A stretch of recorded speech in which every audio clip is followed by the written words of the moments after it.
시편 96편 96편 역시 하나님의 왕권과 통치를 찬양하는 시입니다. 헬라어 번역본 70인역에는 다른 사본에는 없는 부제목이 붙어 있습니다. 포로 상태에서 돌아와 성소가 지어지고 있을 때, 다윗의 시, 이렇게 되어 있어요. 포로기 이후까지 다윗이 살아서 시를 지었다는 얘기가 아니고, 포로기 이후 바벨론 유수, 바벨론 포로기 이후에 기환자들에 의해서 무너졌던 성전이 재건되는데요, 이렇게 재건되는 가운데 다시 불려졌던 시가 요 다윗의 시라는 얘기입니다. 이 시편 96편은 포로기 이후에 기록된 역대기에 재수록되어 있습니다. 똑같이 거의 비슷하게, 완전 똑같지는 않지만 재수록된 시고요.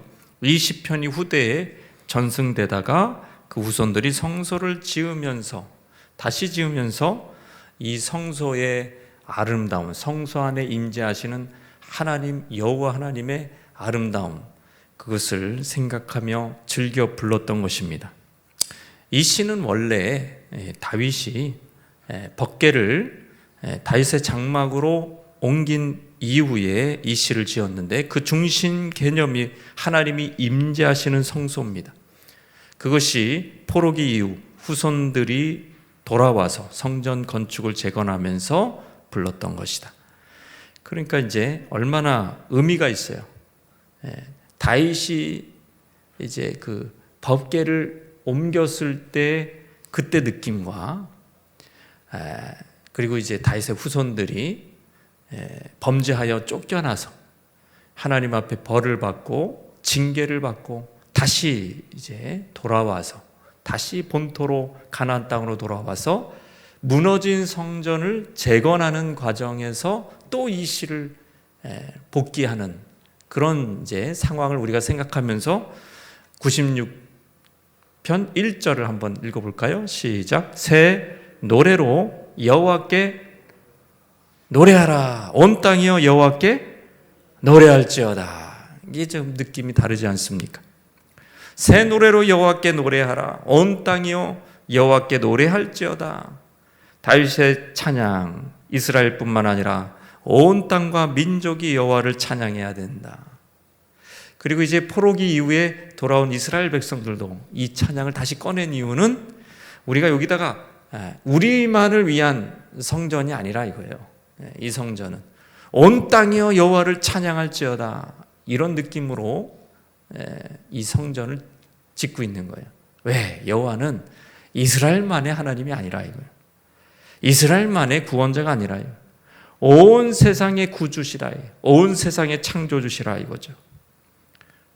이런 이제 보편적인 하나님의 이 전능하시고 전지하신 하나님이 이렇게 만민을 위한 것이지 이스라엘만 위한 것이 아니라 이거예요.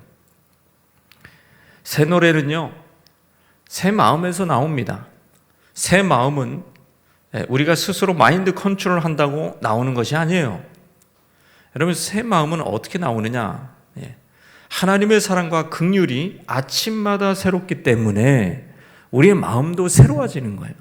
하나님 때문에, 하나님의 영 때문에 우리의 마음이 새로워지는 것입니다. 아멘이십니까? 포로기 이후에 이스라엘 자손들도 여호와를 노래하자고 했습니다. 바벨론에서 돌아온 기환자들 70년이나 포로 생활을 했고, 귀환 후에 고국으로 돌아온다고 누구 환영해 주는 사람 하나도 없었어요. 오히려 미워했어요. 그리고 안정된 상황이 아니었습니다. 현실은 안으로는 경제적인 고통이고 밖으로는 사마리아 원수들의 횡포와 안 도와줘요. 그런 환란이 있었습니다.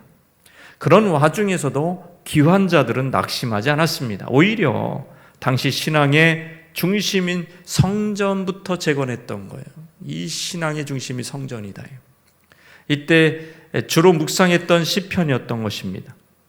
포로기 이후 이스라엘 백성들이 고토로 다시 돌아와 다 무너졌습니다. 여러분, 와서 보면은 다 무너진 거예요. 성벽은 이미 성전도 무너져 있고, 이스라엘은 다 형편없이 된 거예요.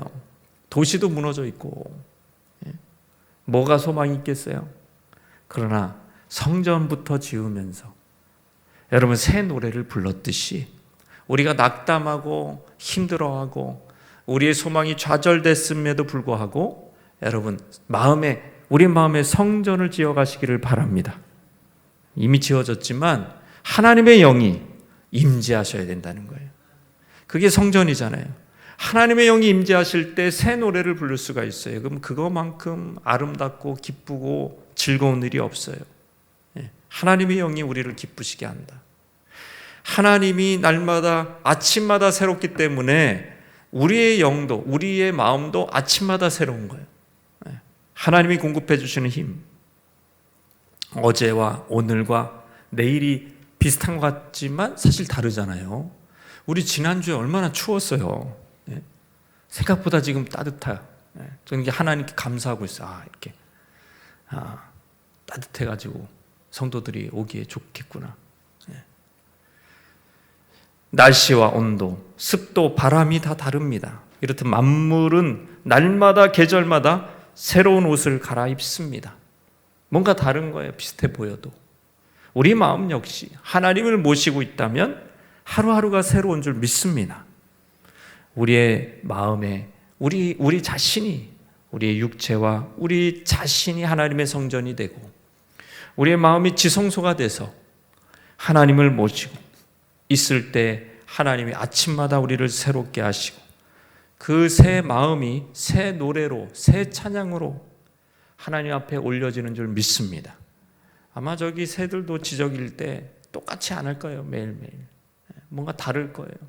우리도 하나님을 찬양할 때 계속 그런 새 마음으로 또 새 곡으로 주님 앞에 찬양하는 그게 이제 성도의 재미예요. 성도의 재미예요. 성도가 뭔 재미로 살겠어요? 그게 재미인 거예요. 그게 진짜 재미인 거예요. 2절 3절 말씀, 여호와께 노래하여 그의 이름을 송축하며 그의 구원을 날마다 전파할지어다. 그 영광을 백성들 가운데 그 기이한 행적을 만민 가운데에 선포할지어다. 하나님의 이름을 송축하며 찬양하는 것과 그를 전파하는 것은 서로 연결되어 있다는 거예요. 여러분, 어떤 사람을 높이잖아요. 사람들이 추앙하는 인물들이 있어요. 그의 선행도 널리 알려지기를 주저하지 않습니다. 전화를 발명한 벨, 전구를 발명한 에디슨, 한글을 창제한 세종대왕, 페니실린을 발견한 플레밍. 여러분, 단지 그들의 이름을 이렇게 높이는 데 끝나지 않고 막 그들의 기이한 행적들이 막 전기로, 그죠? 어렸을 때 보면 전기 이런 걸로 전파가 돼요. 후손들에게. 지금까지 유명한 행적들 아닙니까? 뭐 에디슨이 어떻게 해가지고 발명을 했다든지 전파가 된다니까. 그러니까 온 땅을 구원하시고 우리를 구원하신 하나님, 온 땅을 창조하시고 우리를 구원하신 하나님, 그저 하나님 찬양해요 라고 끝나지 않아요. 전파하게 돼 있어요. 여러분, 하나님을 알면 알수록 전파하게 돼 있어요. 여러분, 하나님을 안다는 가장 확실한 증거는 그가 하나님을 전하느냐는 겁니다. 전파하느냐는 거예요. 근데 하나님을 전하지 않아. 하나님을 자랑하지 않아. 야, 너도 하나님 믿었으면 좋겠다. 하나님 얼마나 좋으신 분인지 모르냐. 어떤 귀인이 있으면 그 사람 만나면 모든 문제가 해결돼. 그러면 막 그 사람께 소개시켜주지 않겠냐고요. 우리 사랑하는 사람들한테, 이웃들한테, 친구들한테. 그러니까 하나님을 사랑한다는 가장 중요한 증거는 하나님을 찬양하는 것이요. 두 번째는 더 확실한 증거는 뭐예요? 하나님을 전하는 거예요. 하나님을 전하는 거예요. 하나님을 전하는 성도 교회일수록 하나님 사랑하는 겁니다. 그게 하나님 사랑하는 거예요. 무엇을 전파한다는 것은 그 전파하는 내용 또는 사람 완전히 신뢰하고 있다는 증거예요. 내가 쓰는 화장품이 너무 좋아. 그냥 얼굴이 막 반들반들해졌어요. 너무 신뢰해. 그러면 막 전파하는 거야, 전파하는.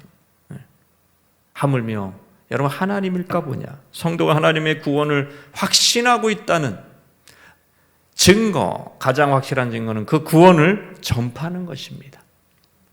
그래서 우리 새해에 더욱더 힘을 내서 온 성도가 전파하는, 그리스도를 전파하는 그런 기쁜 삶이 되기를 바랍니다. 4절 5절 말씀, 여호와는 위대하시니 지극히 찬양할 것이요 모든 신들보다 경외할 것이며, 5절 말씀입니다. 만국의 모든 신들은 같이 우상들이지만 여호와께서는 하늘을 지으셨음이니라. 여호와 하나님을 모든 신들보다 경외하는 이유는 만국의 모든 신들이 뭐예요? 우상들이다. 이게 우상. 예? 사람의 손으로 만든 우상 말이에요. 다윗은, 여러분 이 다윗의 시잖아요. 지금 제가 왔다 갔다 하는 거예요. 두 가지 입장에서. 다윗의 입장에서 볼 때 다른 민족들이 얼마나 우상들을 많이 섬기는지 직접 보고 들었을 것입니다. 여러분 포로에서 귀환한 그 이스라엘 백성들도 마찬가지죠. 우상 섬기는 바벨론에서 살았잖아요. 그죠? 그러니까 이 우상이라는 말이 굉장히 현실적인 얘기입니다. 맨 우상과 둘러싸인 딱 이스라엘 백성들만 바벨론에서 하나님 섬기는 거예요. 다 우상 섬기는 거예요. 자, 다윗의 다시 입장으로 보면 다윗의 그 당시에 그 나라의 주변에 블레셋 사람들, 저 지중해 쪽에 붙어 있는, 해변 쪽에 붙어 있는 블레셋 사람들은 다곤을 섬겼고, 암몬 사람들은 몰렉을 섬겼고, 그 비슷한 모압 사람은 그 그모스를 섬겼고, 가나안 민족들은 바알과 아세라 섬겼습니다. 주변이 온통 이방신이에요. 다윗이 볼 때 이 모든 신들은 우상이다. 다윗은 우상과 여호와를 비교했습니다. 가장 큰 차이점이 뭐냐? 우상은 창조주가 아니라는 거예요. 우상은 뭐라고요? 만물을 창조하지 않았어요. 다윗과 이스라엘이 섬기는 여호와는 그러나 하늘을 지으신 창조주시다. 그러면서 찬양하고 있잖아요. 하늘만 지은 것이 아니죠. 하늘 아래에 있는 모든 만물을 창조하시고 하늘 그 뒤에 있는 모든 우주를 창조하신 분이잖아요. 그런데 우상은 하늘과 땅을 만들기는커녕 나무 하나도 못 만들어요. 그게 우상이에요. 도리어 인간이 와서 나무를 베고 나무를 다듬고 무슨 정승 같은 거 만들고 또 고급지게 또 금칠을 해가지고 우상을 만듭니다. 그게 우상이에요. 하나도 창조에 관련된 게 없어요. 지음받은 거예요. 인간의 손으로. 그래서 구약의 선지자들이 이사야나 구약의 선지자들이 뭐라고 예레미야나 이 하나님의 마음을 그대로 전하여 비웃습니다. 여러분, 인간의 손에 의해서 만들어진 신이 어찌 참 신이겠냐. 지금도 어느 나라 가든지 가신이 있고 지방신들이 있습니다. 인도를 가든 어디 말레이시아를 가든 동남아를 가든 가신들이 이렇게 있더라. 거기다가 이제 가정에 제단을 쌓아놓고 무당들처럼 자기가 만든 신을 거기다 놓는 거예요. 자기가 만든 신을. 자기 손으로 만든 거 아니에요. 그게 뭔 신이겠어요? 아니, 신이라면은 본인 뭐가 이렇게 홀로그램 정도가 아니라 뭐가 띵 나타나가지고 자기 존재를 이렇게 보여줘야 돼. 다 인간이 만들었어. 우상들은 인간의 손으로 만들었다고. 이 죄인의 손으로 다 만들었다고. 그게 무슨 신이냐 이거예요. 거기다가 화려하게 꾸며가지고 귀신을 섬기는 겁니다. 무당처럼. 인간이 만든 신이 어찌 신이겠습니까? 그저 나무나 돌이요 기껏해야 비싼 금으로 덧칠한 우상일 뿐입니다. 다윗은 우상과는 비교할 수 없는 여호와의 위대하심을 이렇게 네 단어로 표현했어요. 6절에 보면 딱 네 단어 한번 볼까요? 시작. 존귀와 위엄이 그의 앞에 있으며 능력과 아름다움이 그의 성소에 있도다. 존귀 네 단어 찾으셨죠? 위엄, 능력, 아름다움입니다. 하나님의 존귀, 위엄, 능력, 아름다움, 눈에 보이는 이 우상 신상에는 있지 않는 모습입니다.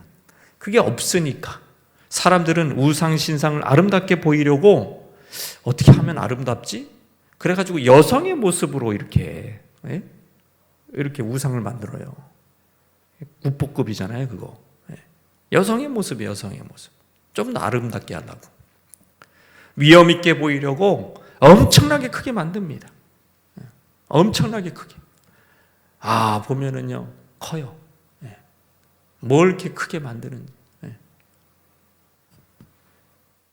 존귀와 능력은 그러나 아무리 신상의 저 우상의 얼굴 막 미소를 짓고 엄청 크게 만들고 그렇게 해도요, 한계가 있어요. 그래가지고 무슨 존귀와 능력이 나타나겠어요? 능력이 나타나려면 그게 우상이 좀 움직여야 돼. 로봇처럼. 그래서 실제 마귀는요, 최후의 심판이 도래하기 전에 천하를 미혹시킬 아주 기가 막힐 방법을 생각을 합니다. 그게 계시록에 나와요. 미래에 일어날 일입니다. 우상에게 생기를 줘요. 그래서 우상이 갑자기 살아나. 말도 하고 막 움직여요. 그래가지고 사람들이 미혹을 받습니다. 그게 마지막 때에 일어날 일이에요. 그 정도 돼야 신이구나 이러죠. 그만큼 우상이 존귀와 위엄과 능력과 아름다움을 갖추기에는 거리가 멀다 이거예요. 한참 멀었다. 이 세상 사람들은 섬기는 그 신들과는 확연히 다른 특징, 그것을 하나님이 가지고 있다. 세상 우상에게는 아무리 금치를 떡칠을 해도 존귀나 위엄이나 능력이나 아름다움 따위는 찾아볼 수가 없다. 이상하잖아. 신이 그냥 막 팔도 한 6개 정도 되고 얼마나 끔찍하게 생겼냐. 코끼리 코가 있다가 막 합쳐놔가지고 뭐냐고 그게. 첩첩산중에 아니면 높은 산에 아주 큰 우상이 누워 있어요. 제 수학여행 중에 한번 본 것 같은데. 그러면은 신이 대단하다 이런 생각이 안 들고, 여기까지 이렇게 사람이 동원이 돼가지고 대단하다. 인간은 참 위대한 거 아닌가? 이런 생각이 들지 않습니까? 오히려 다윗은요, 정달라요. 성소를 바라보면서 성소 안에서 찾은 거예요. 존귀와 위엄과 능력과 아름다움. 포로기 이후에 성전을 지으면서 그 성전을 이제 아직 짓고 있어요. 지금 그 후손들은 성전이 없어. 그러나 존귀와 위엄과 능력과 아름다움을 믿음으로 바라보는 거예요. 그게 뭐냐면 따라해 봅시다. 하나님의 임재. 하나님의 임재와 사람의 손으로 만든 우상단지하고는 비교할 수가 없는 것입니다. 비교 가치가 없는 것입니다. 입에 담기도 힘듭니다. 하나님의 임재가 바로 존귀, 위엄, 능력, 아름다움입니다. 여러분, 그 임재를 만나시기를 바랍니다. 성소에서 예배할 때에 우리의 마음이 거룩하게 되어 지성소에서 우리 마음이 지성소가 되어 예배하기 시작할 때 하나님의 존귀, 위엄, 아름다움을, 능력을 우리가 알게 됩니다. 그러니까 하나님의 만나야 돼요. 맨날 우리는 연약한 가운데 빠져 있지만 능력이신 하나님 만나면 끝나는 거예요. 그냥 능력으로 임재하신 하나님 만나면은 다 안정이 돼요. 안정이 돼요. 걱정할 필요가 없는 거예요. 왜? 하나님은 능력이시기 때문에. 능력이신 여호와를 사모하기를 바랍니다. 그게 그래서 성소가 중요한 겁니다. 7절의 만국의 족속들아 영광과 권능을 여호와께 돌릴지어다. 여호와께 돌릴지어다. 영광을 우리에게 돌리지 말고 여호와 하나님께 돌릴지어다. 범세계적인 의미를 갖는다 이거. 하나님의 존재는 이스라엘을 택해 구원하신 것은 이스라엘에게만 국한된 게 아니라 범세계적인 의미를 갖는다. 만국 족속들이 여호와를 찬양하고 영광과 능력을 여호와께 돌려야 된다. 이스라엘만이 아니라는 거예요. 이스라엘은 혜택을 많이 받았잖아요. 율법도 받고 출애굽도 경험하고 유월절 어린 양의 은혜도 경험하고 혜택 많이 받았어요. 근데 이스라엘만 찬양하라는 게 아닙니다. 만국 족속들아 권능과 영광을 여호와께 돌릴지어다. 여호와께 돌릴지어다.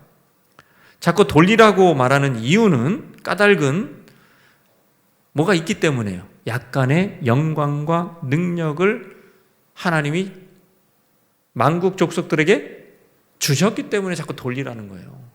그러니까 영광을 돌리라는 것은 우리에게 뭔가 주셨기 때문에 돌리라는 거예요. 예? 내가 이거 줄 테니까는 그 옆집에 떡 줄 테니까 떡 돌려. 뭐 받았으니까 돌리는 거 아니에요. 민족과 나라를 이루어서 경계를 치는 것도 다 능력이 있어야 가능한 일입니다. 조그만 나라도 그 나라 못 이루어요. 능력이 있어서 그런 거예요. 하나님이 권능을 주신 거예요.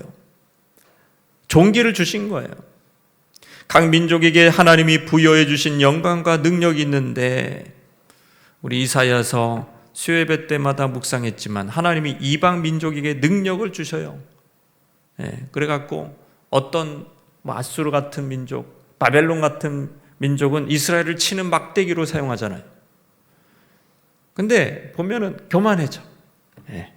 내가 원래 잘나서 지혜로워서 똑똑해서 수완이 좋아서 전쟁에서 승리한 거라고 착각합니다. 자고합니다. 느부갓네살 왕도 마찬가지. 느부갓네살 왕도 교만해졌어요. 그저 하나님이 쓰시는 도구에 불과하는데, 막대기에 불과한데 교만해지는 거예요. 그 자기에게 주신 능력과 영광을 하나님께 못 돌려. 그러니까 느부갓네살도 쫓겨나는 거예요. 그제서야 정신을 차리고, 이 능력과 영광이 하나님이 주신 거구나. 그러면서 이렇게 돌려야 되는 거예요. 시편 2편에도 영광과 능력을 하나님께 돌리지 않는 그리스도를 비방하는 군왕들에 대해서 하나님이 가소롭다고 비웃으십니다. 비웃어. 우리가 볼 때는 대단한 왕이로다, 대단한 권세로다, 대단한 그런 나라로다 비웃는다니까. 하나님께 영광 돌리지 않는 인생, 하나님께 영광 돌리지 않는 백성, 하나님께 영광 돌리지 않는 국가, 나라, 하나님 비웃어 버려. 그냥 망하는 겁니다. 그러면 그 영광을 하나님께 어떻게 돌릴 것인가? 8절 9절 말씀 읽겠습니다. 시작.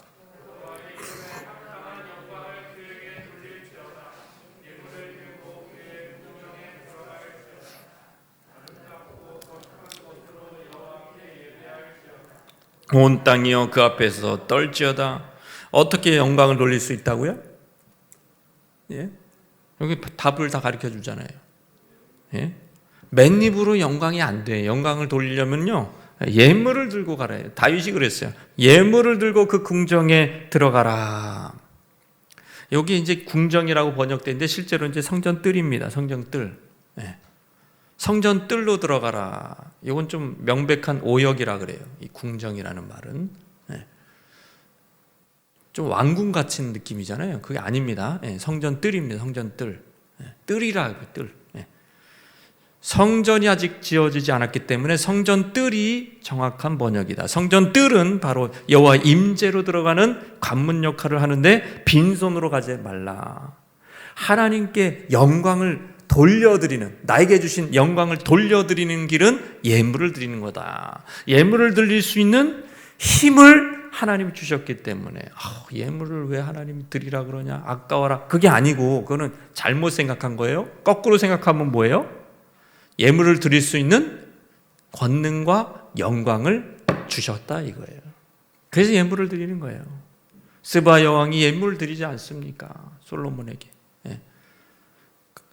우리는 진정한 하나님을 영광을 돌리려면은 하나님이 주신 힘, 하나님이 주신 권능을 하나님을 위하여 드려야 되는 거예요. 헌금이 될 수도 있겠지만, 헌물이 될 수 있겠지만, 내 힘과 내 지식과 내 영광을 재능 기부를 하든지 봉사를 하든지 하나님께 드리는, 하나님께, 하나님 나라를 세우기 위해서 이것도 하나님께 영광을 올려드리는 거예요. 실제 우리는요, 높은 지위에 있는 사람에게 나갈 때 빈손으로 가지 않으려고 합니다. 특히 그 높은 지위에 있는 사람이 나를 구원한 사람이에요. 그런데 빈손으로 갈 수 있을까요?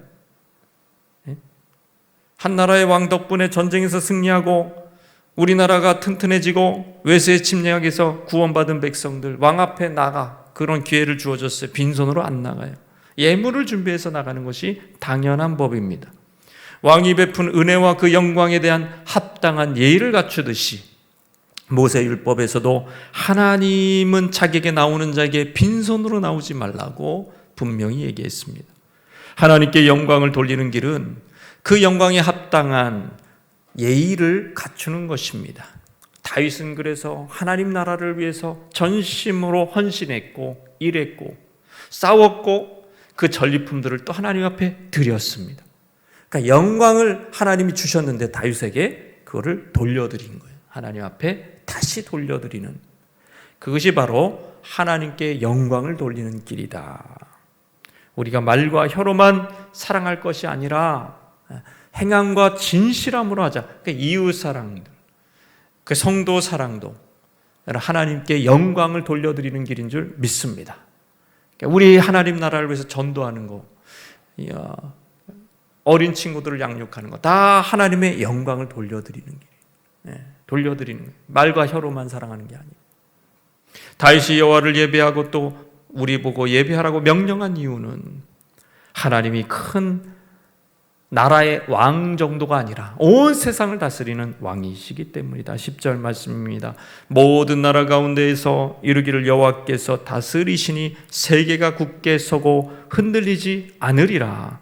그가 만민을 공평하게 심판하시리라 할지로다. 온 세상이 예측 가능한 안정성을 보이는 것에 인간은 감사하지 않습니다. 가끔 지진과 해일과 태풍이 지나가긴 하지만 일부죠. 자연과 우주가, 여러분 지금 인간이 평안하게 살도록 문제를 일으키고 있습니까? 막 행성이 막 그냥 계속 떨어지고 있나요? 아니잖아요. 하나님이 다 붙들고 있어요.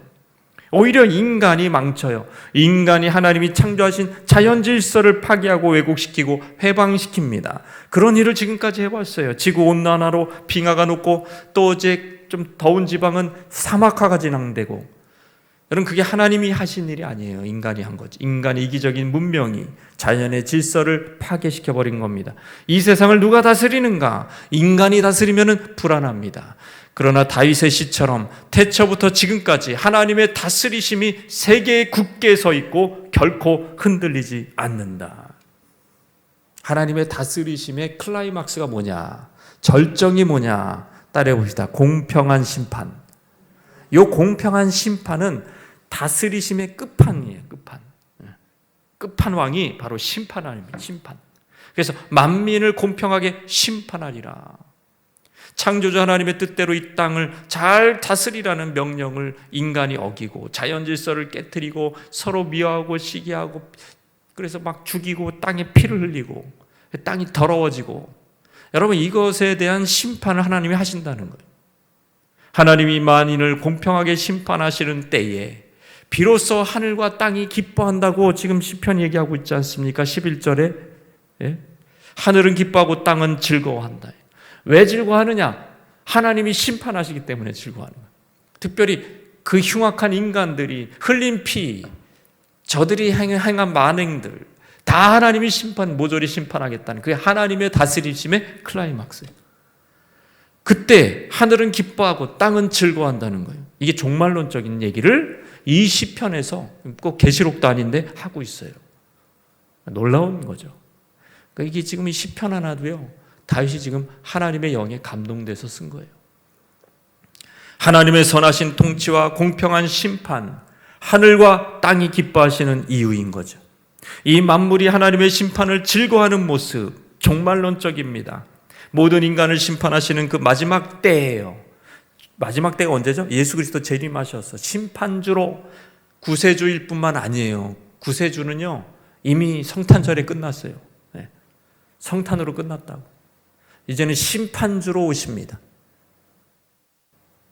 자꾸 구세주만 얘기하면 안 돼요. 우리는 심판주로 오실 것을 알고 두려워해야 됩니다. 맨날 나를 구원할 뿐이래. 맨날 구원할 뿐이래. 그건 균형이 맞잖아요. 그것만 99%를 얘기해버리면은 방종하게 돼 있어요. 교인들은. 크리스찬들은 방종하게 돼 있어요. 아닙니다, 여러분. 심판주로 각인을 시켜야 돼요. 할렐루야. 근데 왜 한국교회가 이렇게 힘드냐? 심판주에 대한 1%도 안 돼, 그게. 예수님은 심판주인데, 이제. 지나갔어요, 이제 구원주는. 구세주는 이제 안 믿는 사람한테나 필요한 거지. 그죠? 우리는 구원 받았잖아요. 이제 다시 오실 주님은 누구예요? 심판주입니다. 심판하실 주님. 의인들은 의인들은 고난을 받아요. 그래서 하나님이 신원해 주시는, 나를 신원해 주시고 나를 이렇게 마치 이제 복직시켜 주시듯이 신원해 주시는, 나의 원한을 풀어 주시고 그런 분으로 오시는 거고, 악인들에게는 멸망의 사자로 오는 겁니다. 무서운 일이 이제 일어나는 거죠. 그래서 이제 계시록이 끔찍한 거예요. 심판주로 오시기 때문에. 하나님이 모든 인간을 심판하시는 그 마지막 때, 곧 인간으로 파괴된 첫 세상에서 신음하던 자연과 모든 생물들이 구속을 받는 때입니다. 신음하는 모든 피조물에게 구속의 날이 찾아와요. 모든 것이 바로잡힐 때가 찾아옵니다. 성도만 구속받는 것이 아니라 마지막 때에 주 예수 그리스도께서 재림하실 때에는 자연과 만물도 구속을 받습니다. 로마서 말씀처럼. 제가 이 말씀 보면서 로마서가 떠올랐는데 주석을 확인해 보니까 어떤 주석에 이게 있더라고요. 종말론적인 회복은 모든 피조물이 하나님의 자녀와 함께 누리는 것입니다. 로마서에 그게 있잖아요. 피조물이 탄식해요. 하나님의 자녀와 함께 구속될 것을 바라보면서 탄식한단 말이에요. 우리의 구원은 죄로부터의 구원, 율법으로부터의 자유에 그치는 것이 아니라 만물이 종노릇하는 데서 벗어나서 구원에 이르게 될 겁니다. 그게 바로 예수님이 재림하시고 새 하늘과 새 땅이 도래할 때입니다. 만물은 그때 즐거워 외치는 거예요. 그때를 얘기하는 거예요. 지금 96편은 11절 12절 시작. 하늘은 기뻐하고 땅은 즐거워하며 바다와 거기에 충만한 것이 외치고 밭과 그 가운데 있는 모든 것은 즐거워할지로다. 그때 숲의 모든 나무들이 여호와 앞에서 즐거이. 현재가 아닙니다. 왜 그러냐? 13절에 시작. 그가 임하시되, 그가 임하시되 재림하시겠다는 거예요. 심판주로 오시겠다는 거예요. 땅을 뭐예요? 왜 오세요? 구세주로 오시는 게 아니에요. 땅을 심판하러 임하실 것이라. 그가 의로 세계를 심판하시며 그의 진실하심으로 백성들을 심판하시리라. 그래서 즐거운 거예요. 악인들은 망한 거고, 그때 믿지 않는 자들 망한 거고, 그때 부자와 권력자들과 세상 주관자들 바위 틈으로 숨습니다. 여러분, 바위가 차라리 우리 위에 무너져라. 어린 양이 오시기 전에. 얼마나 무서운지. 예수님이 재림하는 게 그렇게 무서워서 세상의 최고의 권력자들이 그냥 바위가 무너졌으면 좋겠다 그러고 앉아있는 그때는. 그러나 하나님이 지으신 피조물들, 바다와 그 충만한 생물들도, 물고기들도 외치는 겁니다. 기뻐 외치는 겁니다. 하나님의 통치를 즐거워하며 숲의 나무들도 박수를 치는 겁니다. 다윗은 성령으로 영감을 받아 종말에 일어날 종말론적인 회복을 여러분 이 찬양의 시로 담아서 포착하고 있어요. 그리고 지금 후대에 포로기 시대를 지나고 이미 이제 미리 이렇게 하나님의 백성은 이제 땅에서 심판을 먼저 받는 거예요. 예? 종말론적인 심판을 안 받으려고 땅에서 이렇게 고난을 받아. 땅에서 심판을 받고. 그래서 고쳐져요. 그게 이제 하나님의 백성의 특징입니다. 포로기를 겹치고, 그리고 이제 성전을 다시 고토에서 이스라엘 땅에서 성전을 지으면서 여러분 이 시를 노래하고 있어요. 바로 이 성전이라는 것은 마지막 심판 날의 피난처입니다. 마지막 심판을 피할 수 있는 것은 바로 성전 중심의 그리스도의 임재, 하나님의 임재 중심으로 살아가는 백성들이 바로 그 피난처에 있는 줄 믿으시기를 바랍니다. 성전을 중심으로, 예수님 그래서 그리스도 안이라고 표현했어요. 그리스도 안에서, 성전 안에 머물 때, 성전을 바라보고 그리스도 안에 머물 때 그 심판에서 피하는 거예요, 그 사람들. 그리고 성전에서 주로 뭐 하는 거예요? 우리가 지금 뭐 하러 왔어요? 기도하잖아요, 기도. 바로 그 기도가 하나님의 우리의 억울함, 우리의 핍박받는 중에, 의인이 핍박받는 중에 그 억울함을 하나님 앞에 토로하는 게 기도, 탄원 기도를 드리면서 그 탄원 기도를 갚아주시는 겁니다. 다 성전에서 보호를 받고 성전에서 심판날을 예비하는 줄, 준비하는 줄 믿으시기를 바랍니다. 우리가 성전에서 예배하는 이유, 메시아가 온 땅을 심판하기 위해서 다시 임하실 것이다. 악인은 멸하시고 의인은 탄원하고 부르짖는 것을 신원해 주실 것이다. 이 말씀이 바로 예수님의 말씀과 계시록과 일치합니다. 심판의 기준이 하나님의 의입니다. 하나님의 아들을 믿고 순종하는 자는 심판을 면할 것이요, 하나님의 아들을 믿지 않고 불순종하는 백성들은 심판을 받을 것이다. 의로운 심판으로 반역하는 인간의 세력들 다 정죄를 당하고 다 죽은 자들 다 살아나요. 천국에 가려고 살아나는 게 아니에요. 그 사람들은 심판받으려고 살아나는 겁니다. 영원한 불지옥에 가려고 살아나는 겁니다. 그러나 의의 백성은 새 하늘과 새 땅을 바라보며, 그리고 온 땅도 나무들도 생물들도 하나님의 통치를 즐거워하게 될 것이다. 이런 장엄한 것들을 시 한 편으로 끝내버렸습니다. 다윗은. 여러분, 이 말씀 우리가 생각하면서 우리의 이제 성탄절에서 우리가 메시지를 들어 구세주로 끝나서는 안 된다. 예수 그리스도는 구세주일 뿐만 아니라 심판주라는 것을 기억하시고 두렵고 떨림으로 우리의 구원을 이루어야 될 줄로 믿습니다.